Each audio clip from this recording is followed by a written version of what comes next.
দাদা আমরা বরং আসি এখন। হ্যাঁ, থ্যাংক ইউ।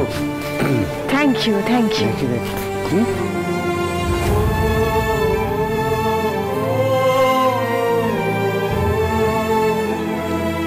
ডান।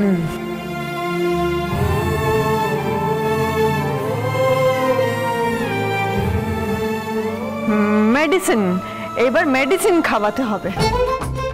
মেডিসিন কোথায় আছে? ওই তো এদিকে। আচ্ছা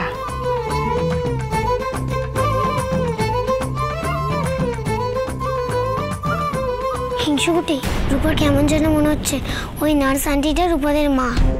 হ্যাঁ আমারও মনে হচ্ছে আমাদের মা আমাদেরকে যেরকম খাওয়ায় সেরকম বাবাকেও খাইয়ে দিল।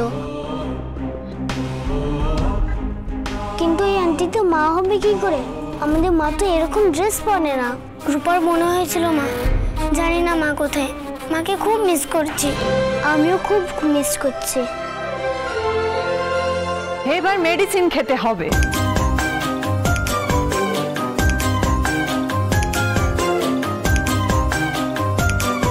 এই নিন।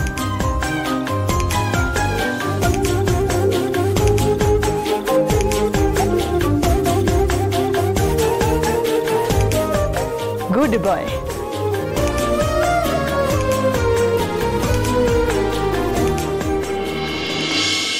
এই আমি প্রথমবার আমার প্রফেশনাল এথিক্সের বাইরে গিয়ে কোনো কাজ করলাম, বাট আই এম হ্যাপি এরকম একটা কাজ করতে পেরে। হয়তো সূর্য বেঁচে যাবে। এক্স্যাক্টলি, মানে ডাক্তারবাবু বেঁচে যায় এটা সত্যি সত্যি খুব ভালো খবর। কিন্তু দীপাকে নিয়ে আমার একটা টেনশন রয়েছে। দীপাকে নিয়ে টেনশন মানে? মানে ওর সিকিউরিটি নিয়ে আর কি। আপনাকে আমার একটা রিকোয়েস্ট আছে, সেটা হচ্ছে ওই বাড়িতে যদি আমার একটু থাকার ব্যবস্থা করে দেন আপনি, তবে খুব ভালো হয়। ও বাড়িতে গিয়ে তোমার থাকার ব্যবস্থা, সেটা কি করে সম্ভব?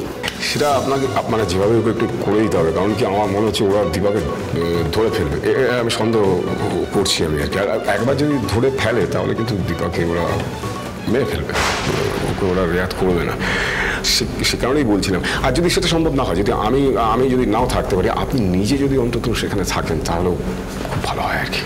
দেখো, তুমি বুঝতে পারছো না তাহলে, আমি ও বাড়িতে গিয়ে অনেক কিছু কথা বলেছি। আচ্ছা, আমার পক্ষে কি সম্ভব ওই হেল্প লিস্টে গিয়ে খবর দিতে? যদি ওরা কোনো অ্যাকশন নেয় তাহলে, এবং যদি দীপার কথা সত্যি হয় যে ওরা কোনো ক্রিমিনাল অ্যাক্টিভিটিসের সঙ্গে জড়িয়ে আছে, তাহলে তো প্রতিশোধ নিতে কিংবা পুলিশের হাত থেকে বাঁচতে গিয়ে একটা ভয়ঙ্কর কাণ্ড করতে পারে। সেখানে দীপার কিছু হয়ে যেতে পারে, তাই না? তা অবশ্য ঠিক। তাহলে দীপার কি অবস্থা? এইভাবে ওকে ছেড়ে আমি তো যেতে পারবো না, আমি কিছুতে এইভাবে ওকে ছেড়ে যেতে পারবো না। কিছু তো একটা করতেই হবে, মানে নিজেকে রক্ষা করবার জন্য একটা তো কিছু করতেই হবে। অনুরাগের ছোঁয়া বিশেষ পর্ব 8ই জুলাই মহাসোমবার রাত 9টা থেকে স্টার জলসায়।